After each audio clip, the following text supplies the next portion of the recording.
Xerfi Spécifique, le département des études et prestations sur mesure de Xerfi, fait ici le point sur l'industrie française des plastiques et polymères en 3 séries de données. La première série permet d'évaluer la force de ce tissu industriel. 165 établissements sont recensés et ce nombre n'a que peu évolué depuis 10 ans. C'est un secteur hyper capitalistique et très concentré. Les 4 premières entreprises représentent 58% du chiffre d'affaires sectoriel.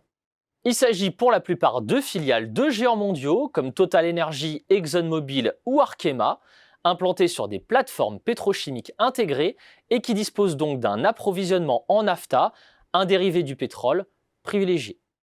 La deuxième série de données fournit un comparatif européen. Avec 7,3 milliards d'euros de facturation, la France occupe le 3e rang derrière l'Allemagne et l'Italie et se positionne souvent à la 2e ou à la 3e place selon les segments. Dans les PVC, la France totalise 20% de la production européenne, soit la 2e place pour cette catégorie de polymères grâce à la présence de 4 usines du groupe Chem1 sur son sol. Mieux, avec une telle base industrielle, la France dégage des excédents commerciaux de façon structurelle dans les plastiques et les polymères. La 3e série de données traduit l'opinion de nos experts sur la capacité du secteur à retrouver un chemin normal de croissance après la crise.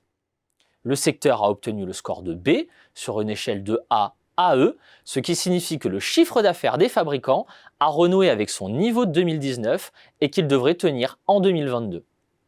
Les volumes de production devraient continuer à se redresser dans le sillage de l'industrie automobile, alors que les autres marchés clients, emballages et bâtiments, risquent de décélérer.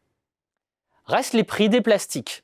Si le contexte géopolitique pousse à l'envolée du pétrole, du naphta, donc des plastiques, et du chiffre d'affaires des fabricants, il nous met aussi tous face à une incertitude radicale.